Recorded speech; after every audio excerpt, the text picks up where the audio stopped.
The webinar, as you know, today is for Ebola-Marburg. There is one for Lassa, which will be held Wednesday, tomorrow, May 16th, at 9:30 Central Daylight Time in the United States, 3:30 BST and 4:30 CEST time. Then there will be two additional webinars, which we held for Nipah virus infections. The first one will be held later today, Minnesota time, at 8 p.m. Central Daylight Time, and that'll be Wednesday, of course, today, and it will be at 2 a.m. BST time and 3:30 CEST time today for Wednesday, your time. Then finally, one additional Nipah virus webinar will be held on Tuesday, May 22nd, 2018, 9:30 Central Daylight Time, 3:30 BST, and 4:30 CEST time. So we encourage you to participate in all of these, but we're very glad that you're with us today. We have a large audience online, and with that, let me move ahead and begin to review with you our work to date and how you can become a part of the important comments that need to be made. So I think most of you are aware already that the World Health Organization has initiated the R&D roadmap efforts for critical vaccines, therapeutics, and diagnostics around specific diseases. And today what I will do is talk about the work that we're doing with Ebola-Marburg and specifically how that plays in terms of what you will be looking at. I will cover today, first of all, an overview of the WHO R&D blueprint effort. We'll talk about how the priority diseases came about and which ones they are. A very brief overview of the Ebola-Marburg background. It's particularly relevant today given the activity that we see in the Democratic Republic of the Congo at this time. Talk more about the roadmap purposes and objectives. Identify for you the 12 task force members who have provided very important input and review on the efforts to date. Share with you a roadmap vision and architecture as we have it at this time. Go through the roadmap strategic goals, including those which are cross-cutting and those each specific to the diagnostics, therapeutics, and vaccines. And then give you a timeline of your activities as reviewers and how you can provide public comments during that time. And then we'll open it up through the chat box on the lower right-hand corner here so that you can actually ask questions as we have time here, but then again, knowing you can provide comments back formally online. Now, in terms of understanding the effort today, I think it's well known in the public health and pharmaceutical world that the WHO initiated this R&D blueprint for action to prevent epidemics following the Ebola outbreak in West Africa in 2014-15. There really are three parts to this, looking at improving coordination, from fostering an enabling environment, accelerating research and development processes, and developing new norms and standards tailored to the epidemic context. If one looks at the overall blueprint framework, you'll see on the upper right or upper left-hand side the fact that the initial step was to come up with prioritization for how one would determine that these were priority diseases. And this was very much supported by and with expertise from the Scientific Advisory Group at WHO, the SAG. And then once that process of identifying the prioritization criteria and the list of priority diseases, then it moved into the R&D roadmap process. At that point, the global coordination mechanism became very important. This is a wide variety of stakeholders with the World Health, with WHO, to actually begin to develop these roadmaps, and that's really the byproduct you're seeing today, as well as moving into the target product profiles. Now, in terms of the global coordination mechanism, it includes many different parties across the board, from governments, from academia, industry input, and anyone who really has some role here, including regulatory aspects. And as you'll see in the above boxes, the development of products, the clinical trial design, regulatory pathways are all key aspects of the global coordination mechanism. Yet to be fully determined is yet how the monitoring and evaluation will take place within WHO and its partners, and that is part of the ongoing process here. Now, in terms of priority diseases, note the link at the bottom of this particular slide. But this is a document you can go back to and actually see for yourself in a more elaborated manner how priority diseases came about. But in short, let me just summarize. For the purpose of the R&D blueprint, WHO has developed a special tool for determining which diseases and pathogens to prioritize for research and development in public health emergency contexts. This tool seeks to identify those diseases that pose a public health risk because of their epidemic potential and for which there are no or insufficient countermeasures. And this is a very important point here, is how these diseases came about. This remains a fluid kind of activity, meaning that diseases surely could be added into this list as time goes on. To date, you can see the following priority diseases have been determined: Crimean Congo hemorrhagic fever, Ebola and Marburg virus diseases, Lassa fever, the Middle East respiratory syndrome, coronavirus, as well as the severe acute respiratory syndrome, Nipah and Hepanipah viral diseases, Rift Valley fever, Zika, and recently added was Disease X, which really represents the knowledge that a serious international epidemic could be caused by a pathogen currently unknown to cause human disease. And so the activity here really is to seek how would you do cross-cutting R&D preparedness that's relevant to if this new pathogen should arrive, and what does that actually mean. In terms of looking at Ebola and Marburg in a very brief synopsis background, as most of you I'm sure well know, severe hemorrhagic illness caused by several different filoviruses, similar clinical manifestations and high case fatality rates.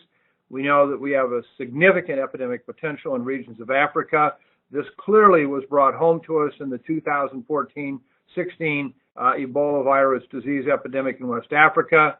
In 2017, there was actually a very small outbreak of Marburg virus disease in Uganda with 3 confirmed or possible cases. And then we're currently in another Ebola virus disease outbreak in the DRC.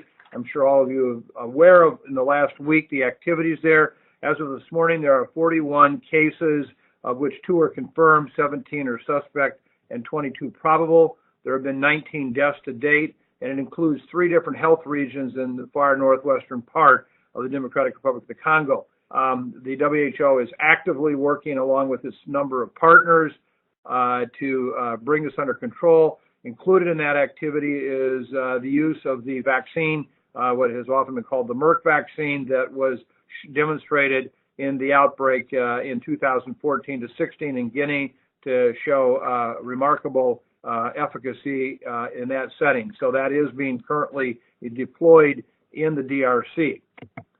Now, in terms of the actual methodology and how one comes about actually determining what to do in terms of the roadmaps, the WHO, together with the SAG, actually created a document that is available in which it really addresses how do you develop and implement R&D roadmaps. And it's a generic methodology. The diseases that we're dealing with here, that our group has been working with the WHO and through Wellcome Trust, including Ebola, Nipah, and Lassa, really are, you might say, some test cases in how this generic methodology works. So we're surely using it, but we're also informing it in terms of the process as we go through this to determine, is this in fact the best methodology?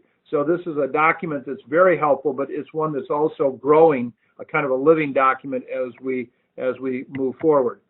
Now, in terms of the roadmap purpose, let me just remind you that by providing a framework to help plan and coordinate technology developments, roadmaps are pivotal in understanding markets for innovative products and identifying ways to leverage R&D investments through coordination activities across a multitude of different partners. And that is right out of the generic roadmap methodology. If one looks at the roadmap objectives, is to engage partners and stakeholders, and in this case, the stakeholders are, I believe, as far-reaching as we can imagine. It includes private sector as well as the public sectors, academia, government officials from both the science, research and development, as well as the regulatory science, research and development.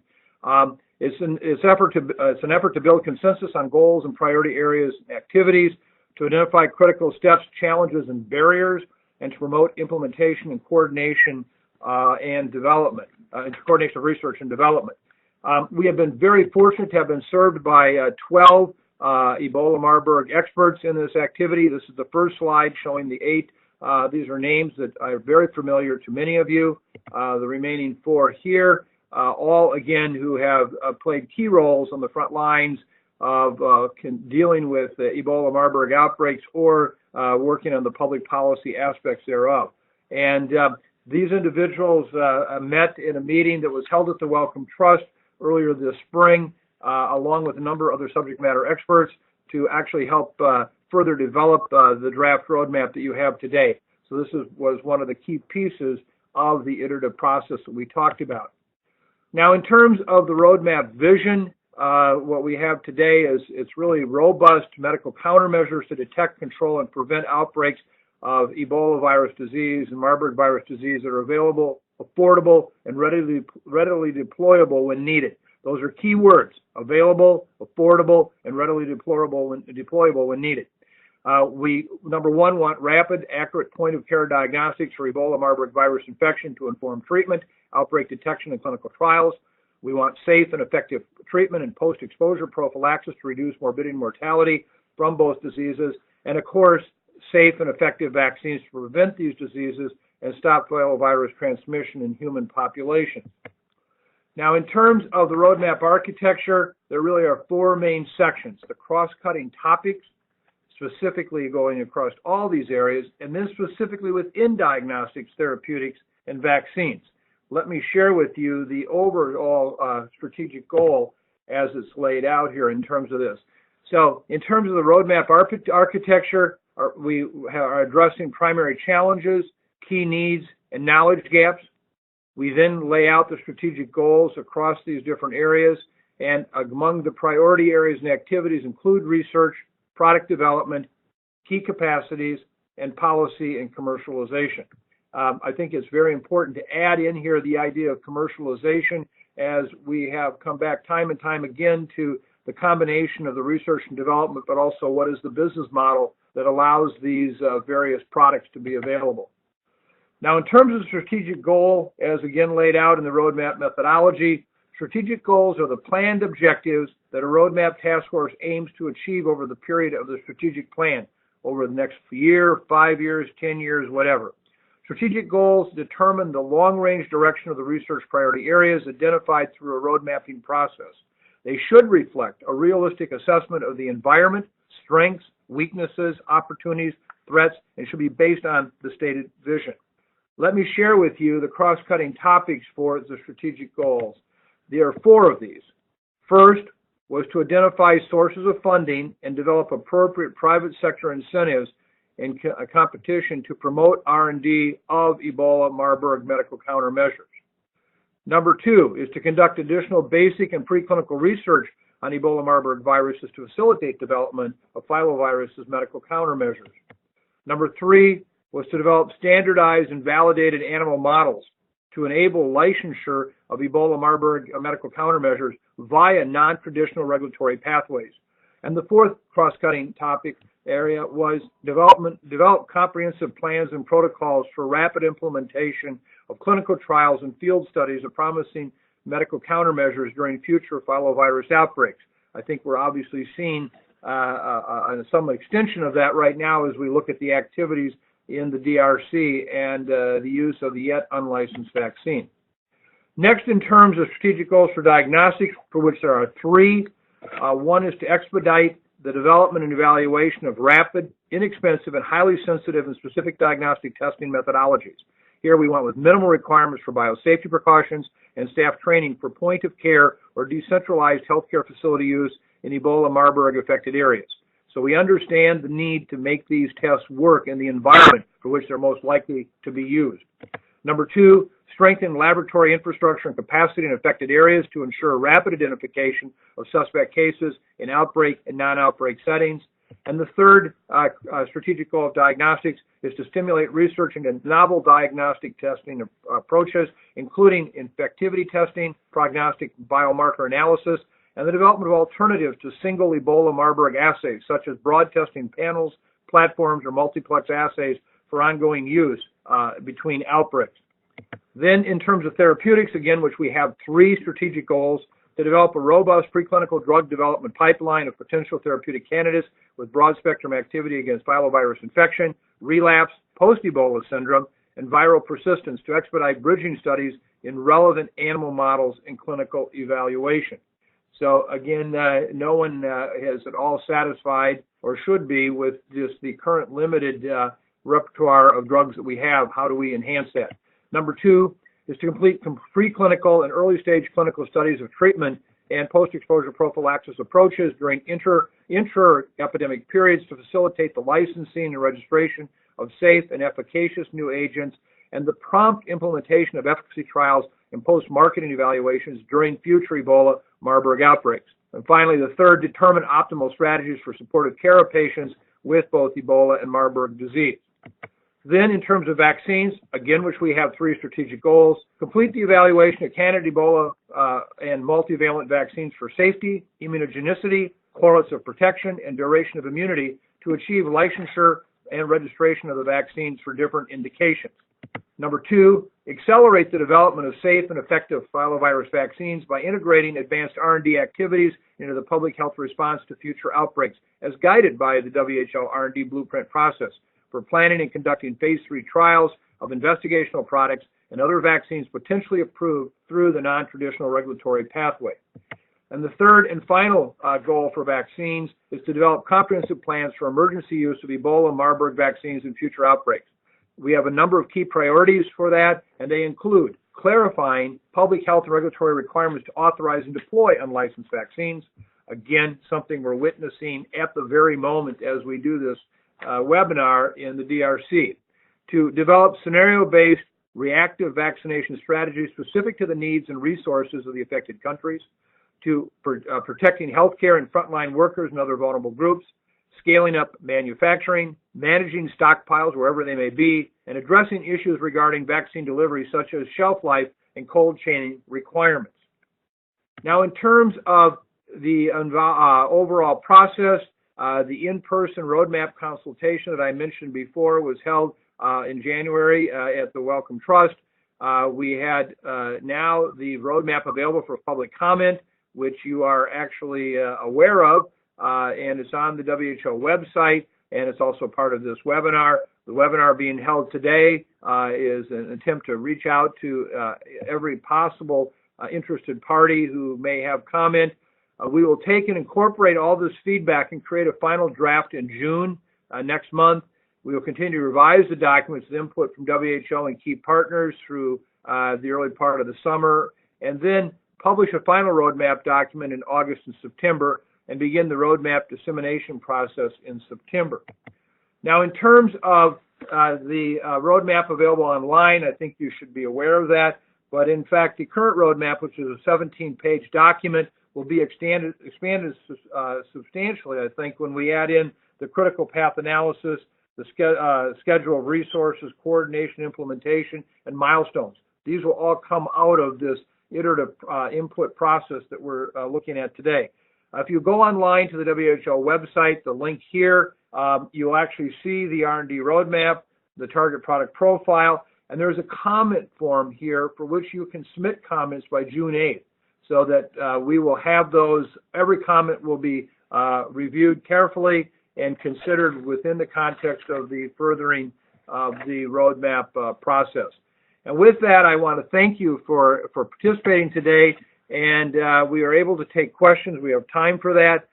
Please use the webinar chat function to submit your questions on the lower right-hand side, and either I or any of the CIDRAP staff who are online with us here will be able to hopefully provide the answers, and more importantly, take your input that you might have today that we can use in terms of furthering the roadmap activities. So with that, I will basically quiet down here and look to see if there are any questions or comments that come from the chat function. So go ahead, and we'll give you a minute or two to ask any questions.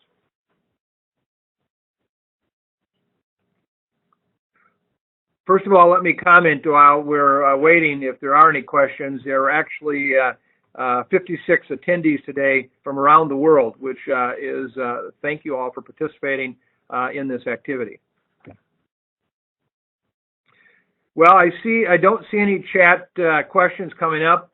So let me just say thanks to all of you for being online with us today. Again, the link that I just provided in the previous slide is your gateway into the activity and what you can go through. Okay, so at this point, the question was, are the slides available for this? And yes, and we can actually make these slides available to whoever wants them. We'll do that. If you have an interest, just email me at mto@umn.edu, and we'll make sure that we can send these slides out to you. So with that, thank you very much. Again, good morning, good afternoon, good evening, and appreciate your participation on the webinar today. We look forward to your additional comments. Thank you.